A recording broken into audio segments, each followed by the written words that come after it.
out loud. It's supposed to be the author creating the barrier between what is actually the chapter and the author footnote, but god damn it, it's so funny that it's just XXXXXXXX. Hi, my name is Ebony Darkness, Dementia Raven Way, and I have long ebony black hair, parentheses, that's how I got my name, with purple streaks and red tips that reaches my mid-back and icy blue eyes like limpid tears. And a lot of people tell me I look like Amy Lee. Author's note, if you don't know who she is, get the hell out of here.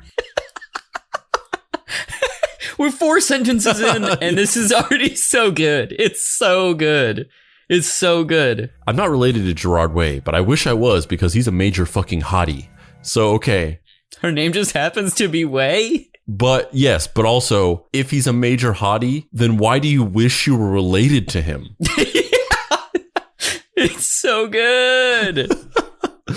I'm a vampire, but my teeth are straight and white. What does that mean? What do you mean, but my teeth are straight and white? I have no idea. Vampires' teeth are white and straight. But, like, I don't understand. I have pale white skin, also typically a trait of vampires. I'm also a witch, and I go to a magic school called Hogwarts in England, where I'm in the 7th year. I'm 17. I'm a goth, in case you couldn't tell, and I wear mostly black. I love Hot Topic, and I buy all my clothes from there. For example, today I'm wearing a black corset and matching lace around it with a black leather miniskirt, pink fishnets, and black combat boots. I was wearing black lipstick, white foundation, black eyeliner, and red eyeshadow. I was walking outside Hogwarts. It was snowing and raining, so there was no sun, which I was very happy about. A lot of preps stared at me. I put up my middle finger at them. So far, just casual switching between tenses of present and past tense. Hey man, this is the Darkness way of writing, all right? You're not Time is a familiar flat with circle.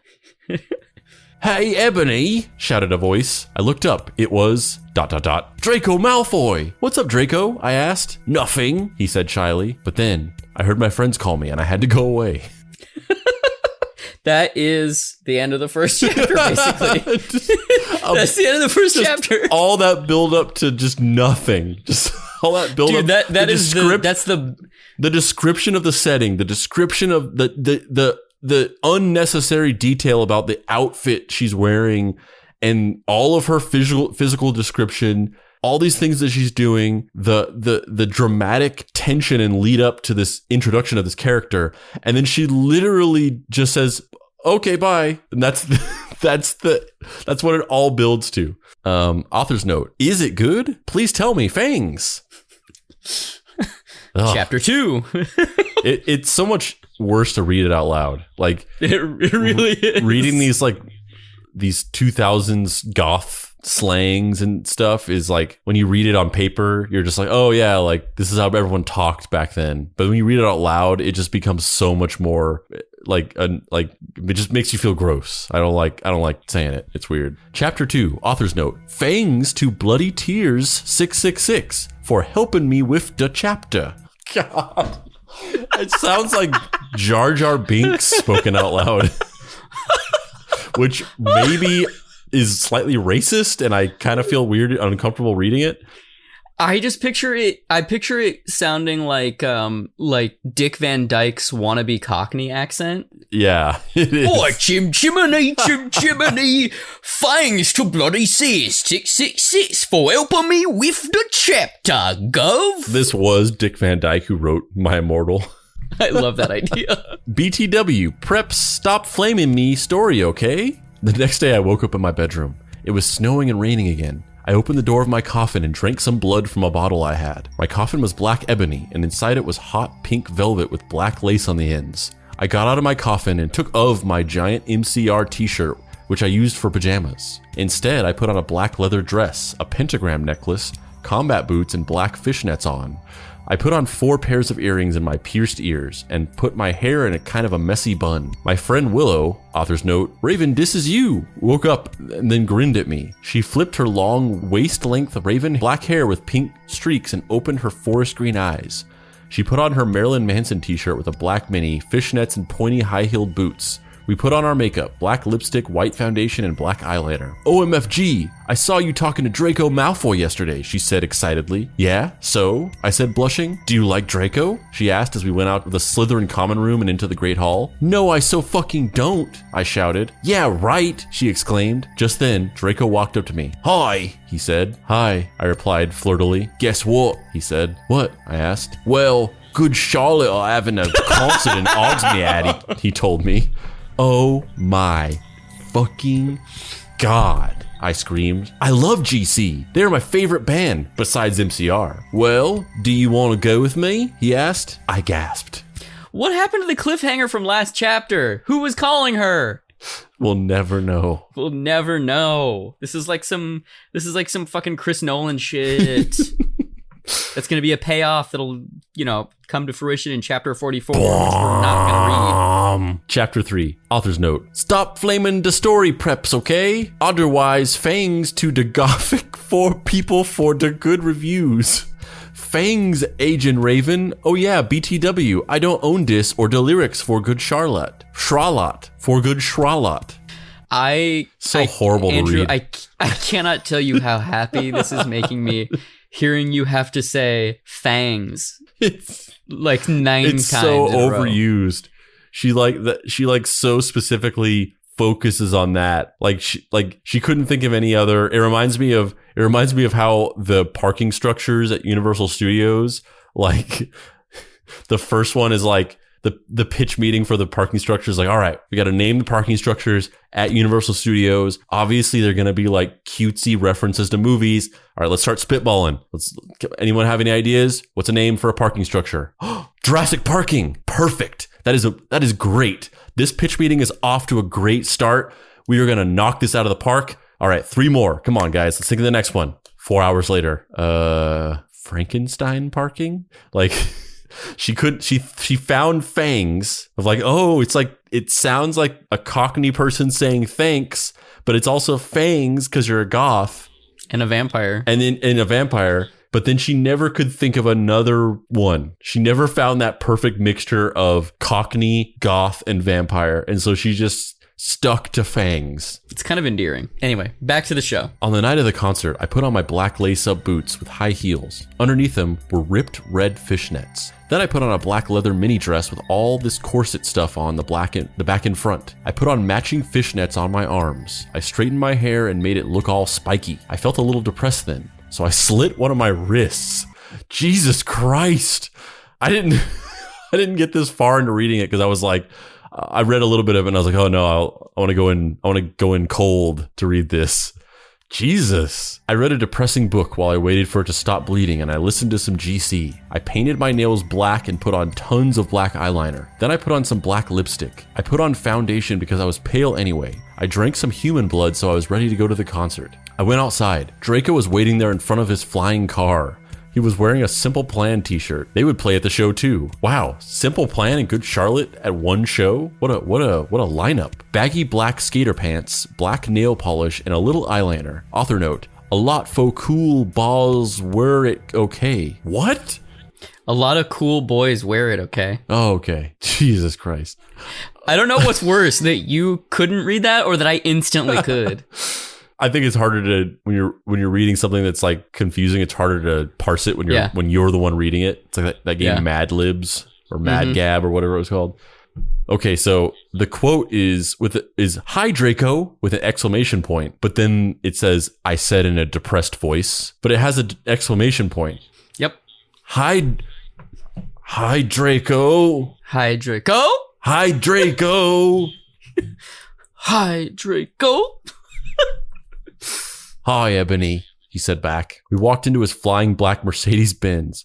The license plate said 666. Fuck yeah, it did. Fuck yeah, it did. Fuck yeah, it did. And flew to the place with the concert. All the description of everything, the minute detail about the clothes, the cars, and then just we flew to the place where the concert was. On the way, we listened excitedly to Good Charlotte and Marilyn Manson. We both smoked cigarettes and drugs. When we got there, we both hopped out of the car. We went to the mosh pit at the front of the stage and jumped up and down as we listened to Good Charlotte. I don't know what the tune of this is. I don't either. I only know they're like shitty poppy stuff. I never liked Good Charlotte. I never pursued their catalog beyond Lifestyle of the Rich and the Famous and a couple other singles. I immediately hated them. What if you just sang it in Lifestyles of the Rich and the Famous? You come in cold, you covered in blood. They're also happy you're arrived.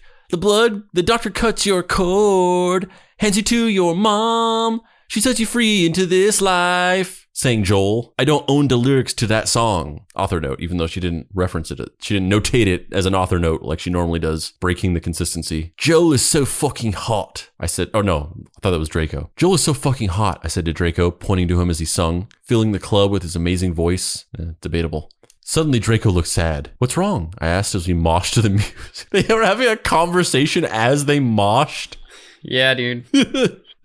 Then I caught on. Hey, it's okay. I don't like him better than you, I said. Really? Asked Draco sensitively as he put his arm around me all protective.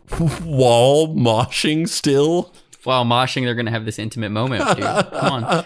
That's the ultimate emo goth, is getting sad while moshing. Becoming vulnerable while you're moshing.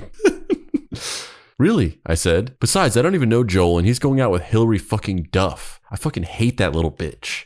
I said disgustedly, thinking of her ugly blonde face. Jesus Christ. I do not endorse shaming of this sort. Just reader note, RN. The night went on really well, and I had a great time. So did Draco. After the concert, we drank some beer and asked Benji and Joel for their autographs and photos with them. We got GC concert tees. Draco and I crawled back into the Mercedes-Benz, but Draco didn't go back into Hogwarts. Instead, he drove the car into the Forbidden Forest. Fuck! That's such a good cliffhanger. It's like the equivalent of if we were just like, yeah, so me and Dave, we went and saw Deftones, and it was like a pretty cool concert, and we were just like, oh yeah, that was cool. We liked that concert, and then we left, and then we went to hell. I mean, you say that, but that sounds like the good plot for a Deep Cuts episode. I'm just saying. You're right. I realized as soon as I said it out loud that it sounded badass. Ultimately, My Immortal lasted for 44 chapters. But here's where things kind of get strange. As the fanfiction gets more and more popular and gains more and more traction, the account gets hacked. Chapters 39 and 40 were supposedly written by a hacker. And then to make things even more strange, Tara Gillespie, aka Raven fucking Dementia, whatever the shit her name is, she didn't change that. She just stayed with it. So she just incorporated whatever the hacker added to the continuity of My Immortal. Which is honestly, I think that's really cool. That's like the coolest part of the whole thing to me. Yeah, it's really funny. And that's also one of the things a lot of people point at for that this is all just a performance piece trolling fan fiction. Because it's too self-aware for somebody who writes fangs as much as she does. So instead, the rest of the last 4 chapters and stuff, like they kind of incorporate the stuff that 39 and 40 had done. And just so there's a concrete outline of the whole book, I have taken the summary of My Immortal, all 44 chapters, and put it here, which I'm going to now make Andrew suffer through reading, just so we all know the broad swath of the arc of My Immortal. Unfortunately, not written in the signature Ebony Darkness prose style, but the protagonist of the story is Ebony Darkness Dementia Ravenway, a 17-year-old vampire who attends Hogwarts, located in England instead of the original book Scotland, which is funny to me that she probably just thought it was England. Yeah, she just didn't. A lot of the stuff like behind the scenes is a lot of people think that whoever wrote My Immortal never read the books, because there's a lot of stuff that she references that's from the movies that either is definitively stated otherwise in the books, or just kind of like, that's not really how it is, but I could see why someone in the movie that's only seen the movies would think that. As a member of Slytherin House, Hogwarts is depicted as being divided between 2 cliques, the quote-unquote goths and the preps. Ebony and all the sympathetic characters are part of the goth clique, while the members of the prep clique are portrayed unsympathetically. Many of the main characters of Harry Potter are given quote-unquote gothic makeovers, moved to the Slytherin house, and renamed. The story begins by focusing on Ebony entering a relationship with Draco Malfoy, who is depicted as shy, sensitive, and bisexual. Draco invites Ebony to a Good Charlotte concert in Hogsmeade. She agrees and they fly to Hogsmeade together in Draco's flying car. After the concert, they do not go back to the castle, but instead have sexual intercourse in the Forbidden Forest. Fuck, dude, why didn't we read chapter 4? We should have. Oh my god. But are witnessed by Hogwarts principal Albus Dumbledore, often referred to as Albert Dumbledore. Wait, as in they're like fucking and Dumbledore's just like perving on him? I guess. QAnon's gonna come after Dumbledore after this, who yells at them and derides them as motherfuckers. He just calls them motherfuckers. He just finds them in the forest and he's like, hey, you motherfuckers. Stop fucking in this forbidden forest. What is Dumbledore doing out in the forest in the middle of the night? Later, after learning that Draco used to date Harry Vampire Potter, a nickname he gained because he loves the taste of human blood, Ebony becomes so angry that she... in a story with actual vampires, he gets the nickname Vampire? Ebony becomes so angry that she runs crying into the Forbidden Forest, where she meets Lord Voldemort. Voldemort, speaking in faux archaic English, unlike his teenage self from the 80s, gives her a gun and demands that she kills Vampire Potter or else he will kill Draco, but Ebony refuses. Later on, Draco learns of this encounter and he is so angry that Ebony kept it from him that he commits suicide by slitting his wrists. My god! In a subsequent scene, however, Vampire has a vision of Draco being held prisoner by Voldemort. The discrepancy between this and the earlier depiction of Draco having committed suicide is not explained, though it is possibly an intentional plot twist, as prior setup suggests Draco could not die in the manner described. It should also be noted that Ebony herself attempts suicide by slitting her wrists several times throughout the story, but it seems to have no negative effects on her. After rescuing Draco from Voldemort, Ebony and her friends attend a My Chemical Romance concert in Hogsmeade. After some songs have been played, the concert ends abruptly when the members of My Chemical Romance reveal themselves to be Voldemort and his Death Eaters. Fuck yes. Wait, so Are My Chemical Romance, were they Voldemort all along? Like Gerard Way just was Voldemort, or were they just posing as My Chemical Romance? In which case, I really love the idea of Voldemort being like, all right, we have to learn. I'm not okay, I promise. From the top. When I was a young boy, my father took me into the city. Just practicing to get the songs right. To see a marching band. They use the polyjuice potion or whatever that you can make yourself look like anybody, and they turn into My Chemical Romance, but they're like, the one thing that magic cannot replicate is musical talent. So we have to actually learn these songs. All the Death Eaters are just there, them. Just like, ah, shit. Ah, shit. Ah, shit. Trust me. Actually, it started out as just a plan to infiltrate this clique, but I'm starting to really dig MCR. My Chemical Romance saved my life. I realized that I'm not okay.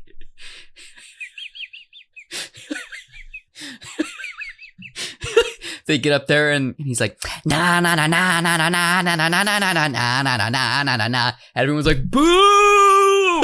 Boo! Play my Black Parade! Boo!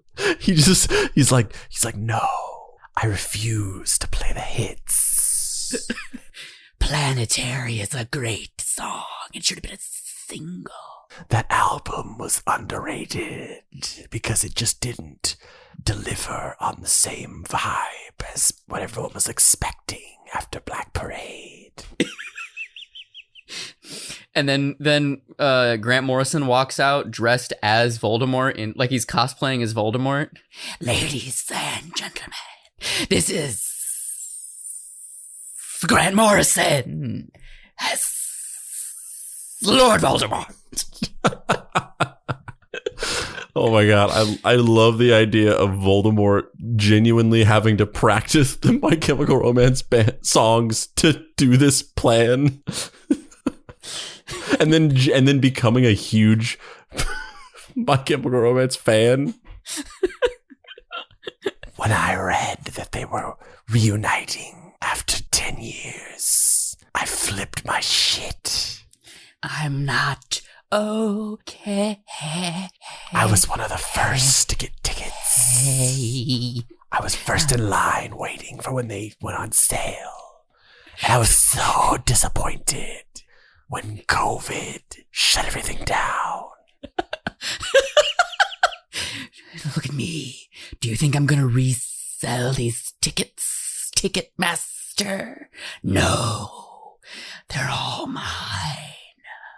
I hope MCR does a live stream concert like the Foo Fighters did. It's not as good as the real thing, but I need my way fix.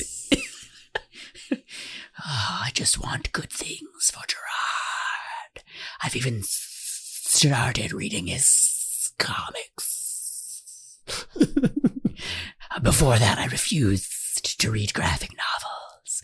But since Gerard started writing them, I've become a disciple. Oh my god.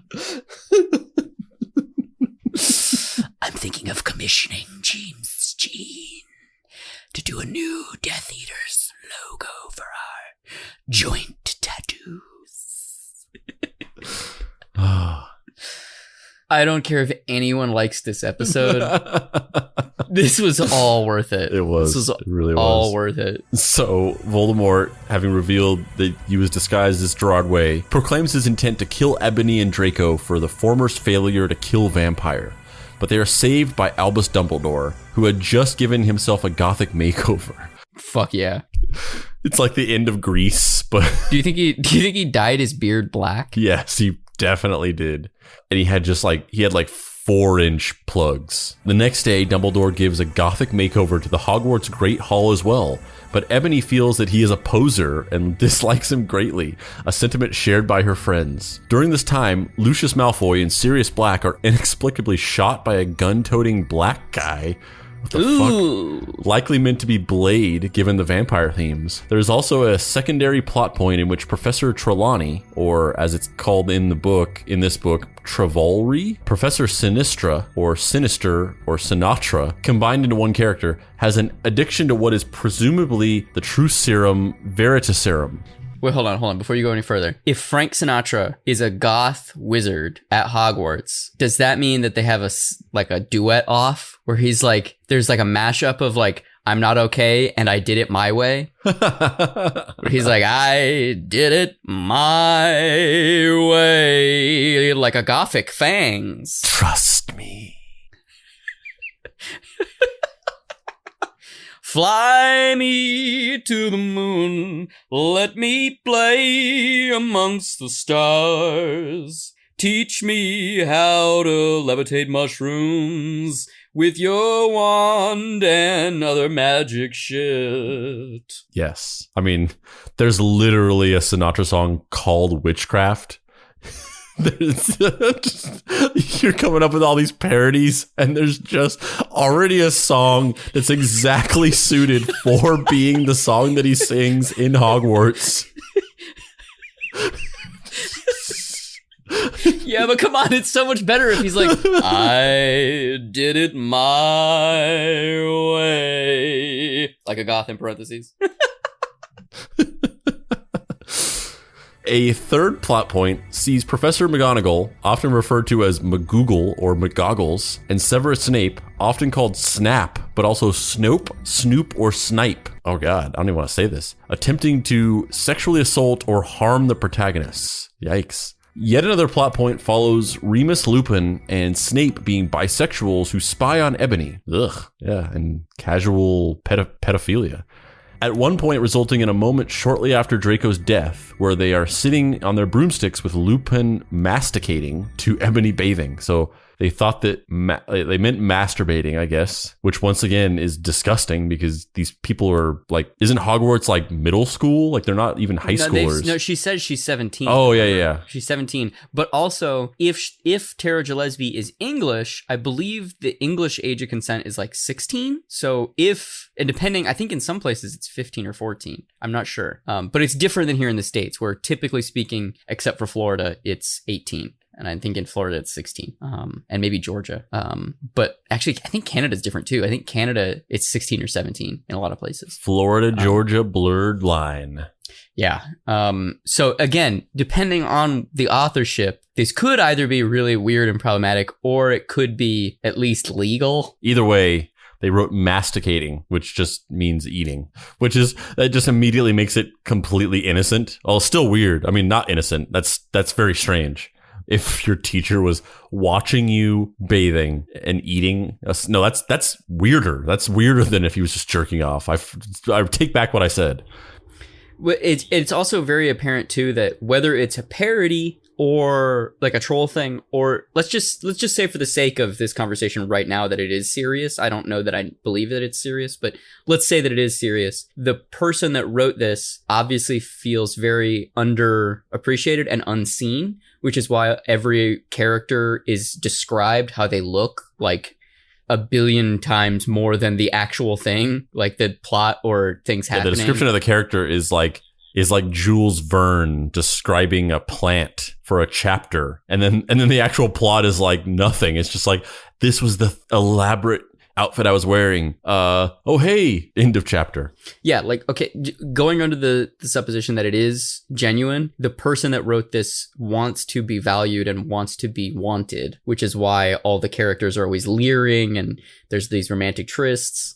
Yeah, the person wants to be desired, which is either a commentary on being that age and making fun of those people and harnessing that rude emotion, or just, I did it my my way. Which was eating a sandwich while watching a 17-year-old bathe. To which she responds with shooting them a gazillion times. That's in quotes. In addition, Hagrid is inexplicably a teenage Hogwarts student who has a crush on Ebony and who is also a Satanist. Ebony begins having mysterious visions to which she confronts Professor Sinister. After gazing into a black crystal ball, she is told she must travel back in time using a pensieve. Pensieve? Isn't the pensieve? Isn't that the thing you got? Isn't Yeah, that I a mean, thing? yes. I mean, I'm familiar with the thing, the time machine thing that they use to go back and change things, but I don't remember what it was called. I'm assuming that's it, but I don't remember how it's pronounced. To stop Tom Riddle, referred to as Tom Bombadil, Love it. from becoming Voldemort by seducing him, and to retrieve a cure for Sinister Travolry's addiction to Vox-Mort serum.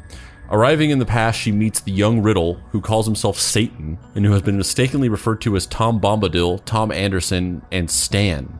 Satan is in a band with James Potter, Severus Snape, Sirius Black, and Lucius Malfoy. He is uncanonically depicted attending Hogwarts at the same time as the Marauders in what is further uncanonically portrayed as the 1980s. The author points out a few anachronisms in these scenes, telling readers to ignore them. There is also an unexplained cameo by a gothic Marty McFly, who gives Ebony a black DeLorean time machine able to transform into an iPod, allowing her to travel forward in time. Eventually, Ebony brings Satan forward in time, where he morphs into the present-day Voldemort. This leads to a confrontation between the forces of good and evil in the Great Hall, in which Professor Snape threatens to sexually assault Draco if Ebony does not stab Harry/Vampire. The story ends ambiguously with a shootout between Snape and Draco, Snape summoning Voldemort, and Ebony firing off an Avada Kedavra curse, which is represented as Abracadabra. Abracadabra. I don't know why I said that wrong. It's like the most recognizable fake magic word of all time. The total length of the work is approximately 22,700 words. That shit's more weird and complicated than the Deep Cuts Halloween special. Now available in the Deep Cuts feed. The total length of the work is approximately 22,700 words and was published between roughly 2006 and 2007. In the final author's note, there is a typo that has cast doubt on basically the whole proceeding. The mystery of who in fact wrote My Immortal is even more murky because in this final author's note, Tara says that she's moving to, in air quotes, W, which some have debated as a typo meaning Dubai, and others think might be Dublin, but it is not clear and there's no concise solution that has presented itself. And then to make things even crazier, from here, My Immortal was deleted by fanfiction.net, and there's many possibilities of why it was deleted. There's a few theories, one of them being that there was a group of trolls that resented My Immortal's popularity who falsely reported it to the fanfiction mods and got it taken down. Another is that Tara's account got hacked again and the hacker deleted it. Another that whoever Tara Gillespie was, or whoever the author was, got sick and tired of the fanfic garnering so much negative attention, wanted to move on, and they went in and deleted the My Immortal fanfic. However, before everything was completely removed, it was archived, and lots of... There's another theory that the story gained sentience and it teleported from fanfic.net into the actual original manuscripts for the real Harry Potter books. And nobody knows this because nobody has gone back and read their old Harry Potter books. But if you actually go back and read Harry Potter, it'll just be this story now.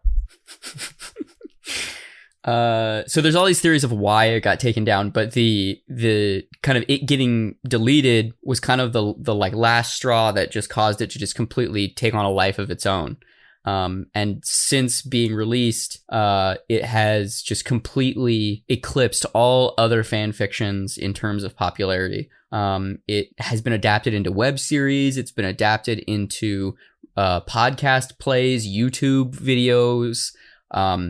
Thousands and thousands of YouTube videos claiming to understand who the real author is, and these kind of like labyrinthian explainer videos and deep dive assertions of who the various authors could be. Second only to the many popular Bacon and Legs fan fictions, which have actually won Pulitzer Prizes. Yeah. The first fan fiction to ever win a Pulitzer. Bacon and Legs. Miami Nights. Thank you. So we're going to just briefly go through some of the possible author theories. So the first one is that the real author of this is the person who was Raven, Tara's best friend. That username, Raven, started a fan fiction that's basically the same thing of goth Harry Potter kids a couple weeks before Bloody Wrist 666 XXX, whatever, Tara Gillespie posted hers. And one of the theories is that whoever ran the Raven account, whatever that person's real name is, they were puppeting both accounts doing this, almost as kind of like a performance art piece in unison with each other, because Raven's... Some real Andrew WK shit. Yeah, pretty much. Maybe it was Andrew WK. Oh, I would love it. And most people think that the most people that believe the Raven theory think that it's a troll fiction. They think it's probably... There's some who don't, but most people think that if they think the Raven account was puppeting Tara Gillespie and that Tara Gillespie was not, they think she was not being sincere about it. The next theory, which has come up somewhat recently, is Sarah Z, who's a fairly notable YouTuber, did a crazy long, like multiple, at least hour and 20, maybe hour and a half videos about this. And she did one specifically about this kid named Todd, who is an Australian kid who basically attempted to prove to her that he was Tara Gillespie. And if you believe Sarah Z, she found out who Todd really is. She found out his real life, and he is not Tara Gillespie, but for a long time has been, again, operating an army of puppet accounts, all attempting to convince people that he was Tara Gillespie, which is pretty... If you're into this, I would say definitely go check out her videos. They're really cool. Her main video is the reason why I kind of wanted to do this, because it's so bizarre. There's a couple other, 3 or 4 other unsubstantiated claims. There's another thing that... somewhere in between these events where in 2007 or 2008, a YouTube channel popped up, and it was a YouTube channel of these two teenage goth girls named what the fuck is her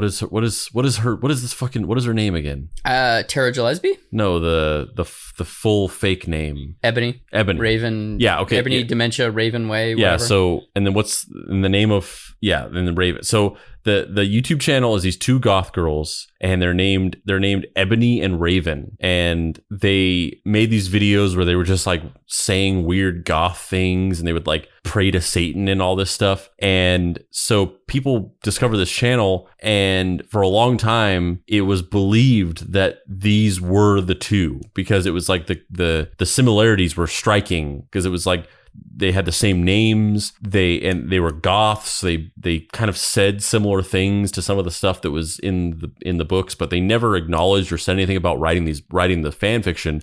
There's just the similarities were just uncanny.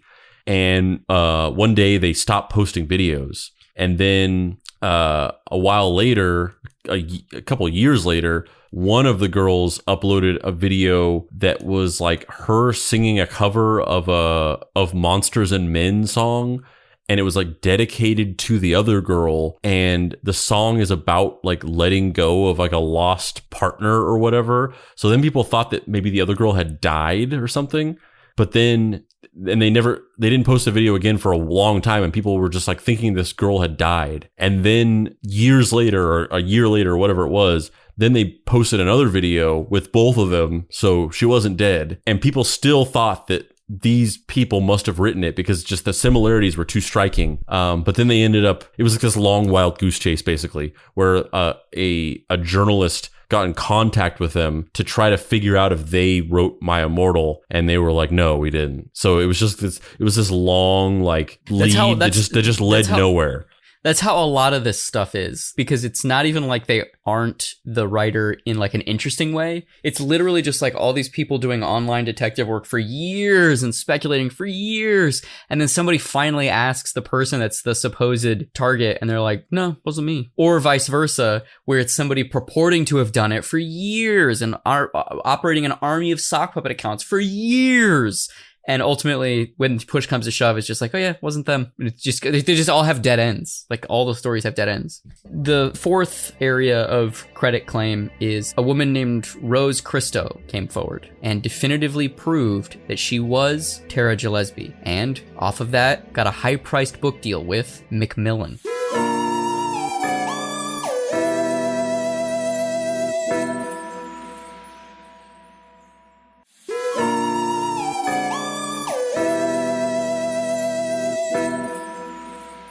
Act 3, page 394, but like make it emo in some way. On March 7th of 2017, Rose Christo 1 wrote a Tumblr post, remember Tumblr? Featuring a character named Ebony Darkness, Dementia Raven Way. It went largely unnoticed by people. Are you familiar with the name Rose Christo? Well, there's a reason for that, but we'll get to it in a moment. Let's lay things out in chronological order. Rose Christo began writing a memoir about her childhood as a Native American in the foster care system, titled Under the Same Stars, The Search for My Brother and the True Story of My Immortal. The book gained some traction in What's the New a York worse publishing title? world. Under the Same Stars, The Search for My Brother and the True Story of My Immortal, Matrix 4 The Revolution, Cracking the Genetic Code, or The Life of a Wannabe Mogul, Mental Disarray. I hate to say this, but I think it's Bella Thorne. Yeah. I think that's the worst one. Yep. Isn't it a mental disarray? It might be. I think this might just be. I think it's Life of a Wannabe Mogul, a mental disarray. Yeah, I think this might just be improperly written. It makes more sense that way than a mental disarray. Yeah, I think it goes to Bella Thorne. Sorry, Bella. I'm sure your book that you spent 3 weeks on is really finely crafted and a triumph. Yep. A mental disarray.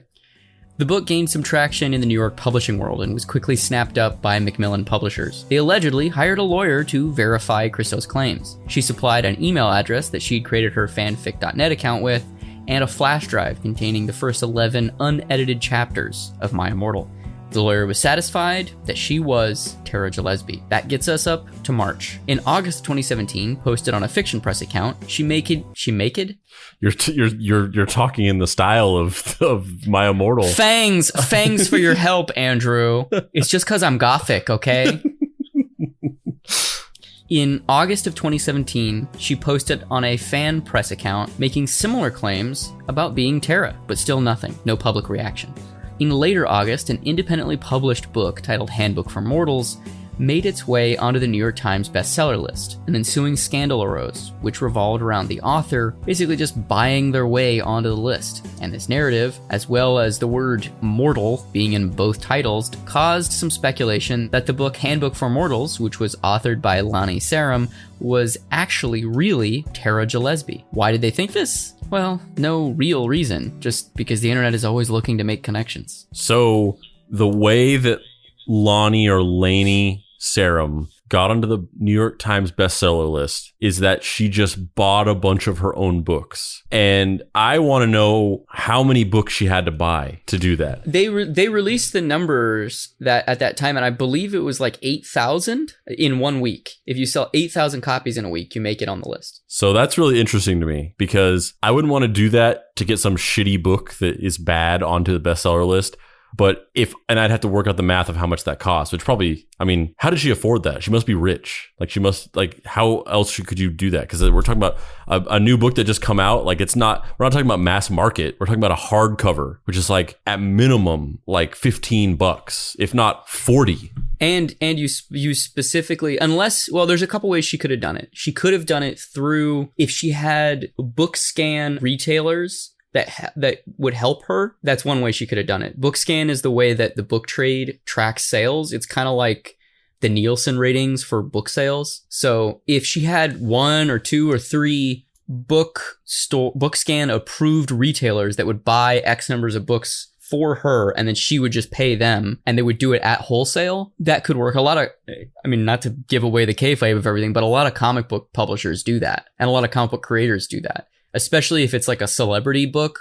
Like when Tyrese tried to make his book Mayhem get optioned and turned into a movie franchise starring him, they partnered with Meltdown Comics. And basically they said, you know, we'll throw a signing at your store with a bunch of people that'll come through, and we'll say that those people bought X number of thousands of copies to generate hype for the book.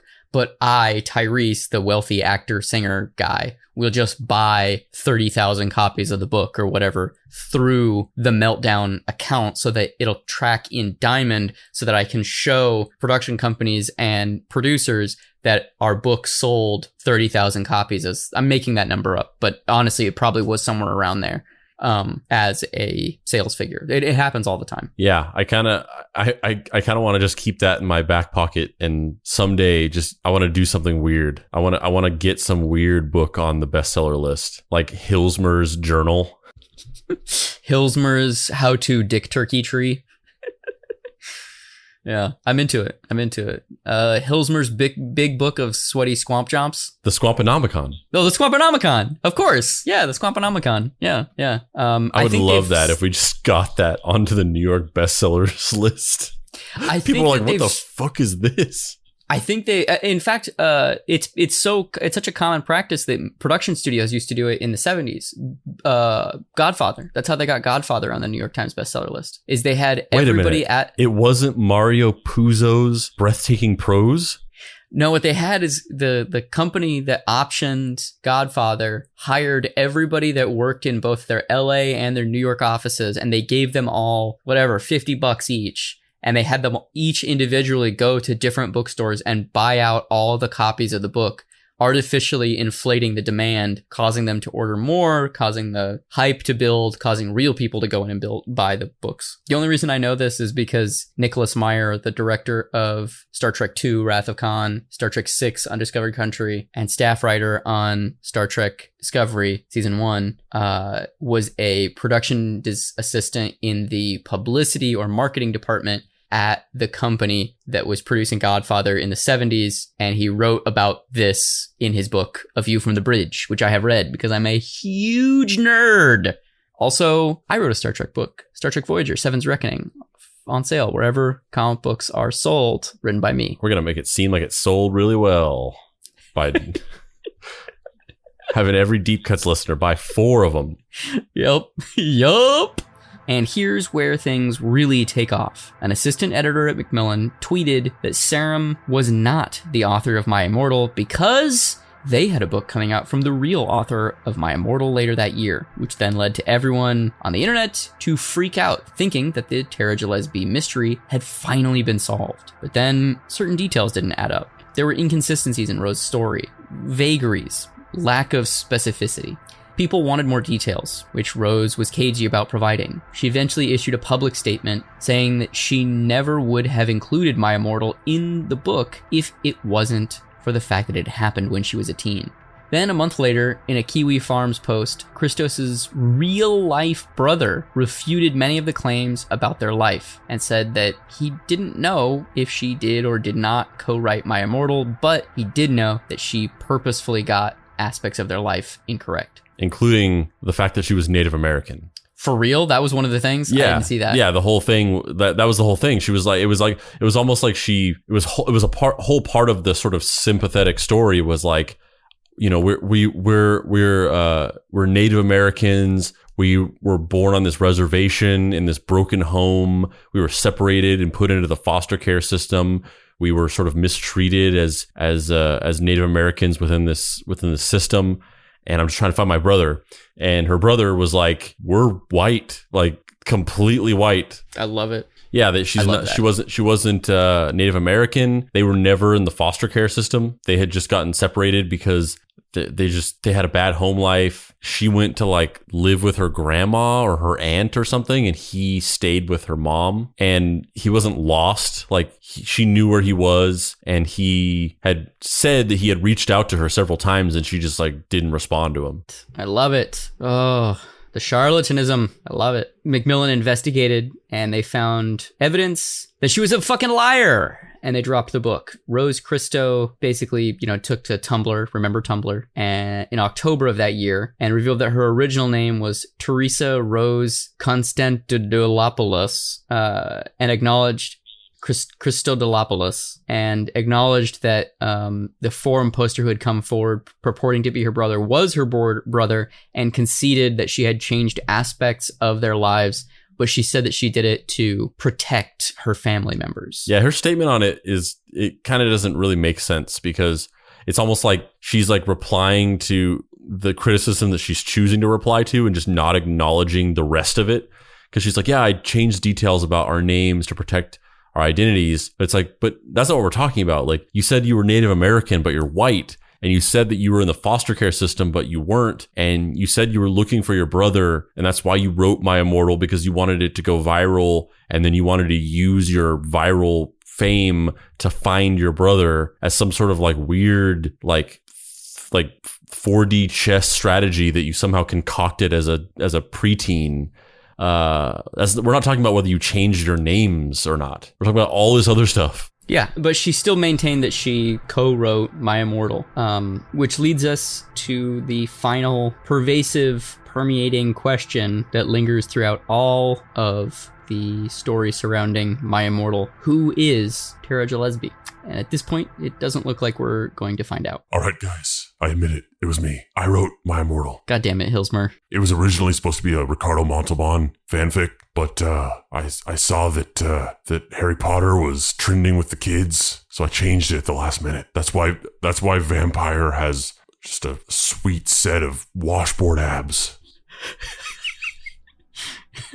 There have been numerous other false claims about who the real Tara Gillespie is. From Todd, the Australian Bible-loving kid who puppeted an army of fake fanfiction.net accounts, to the Batman, another would-be credit taker, to a half dozen other accounts that aren't even worth mentioning. At this point, the web of interconnected fans trying to take credit for the worst fanfic ever is almost as long as the Disneyland-like line of Harry Potter movie actors queuing up to say, "Hey, J.K. Rowling, shut the fuck up. Trans women are women."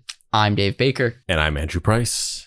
This has been Deep Cuts. You can find me on the internet at heydavebaker.com, where you can find my books, Fuck Off Squad, coming of age romance skater comic, and Action Hospital, my magnum opus about life in a hospital that services people with otherworldly needs and extreme maladies. Thank you again for everybody who's been purchasing it. It's been super fun. I just did a new print run, which is cool because of the sales from, I'm assuming, this podcast. Unless it's just random people on the internet all finding it at once. But it's been very, very positive, very fulfilling, because I worked really, really hard on the book, and to see it going out to cool people is really, really rewarding.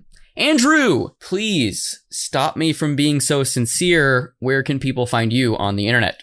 You can find me at your nearest Good Charlotte Simple Plan co-headlining concert, socially distanced, of course, mask wearing enforced. Good Charlotte ain't on that Smash Mouth shit. Smoking drugs with Draco Malfoy and then killing him and fucking him. You have to fuck him, and then Albert Dumbledore has to watch you. Yeah, okay. Yeah, you can find me there. And you can also find me at dapricerights.com, where you can get my book, Deadbolt, AI Private Eye.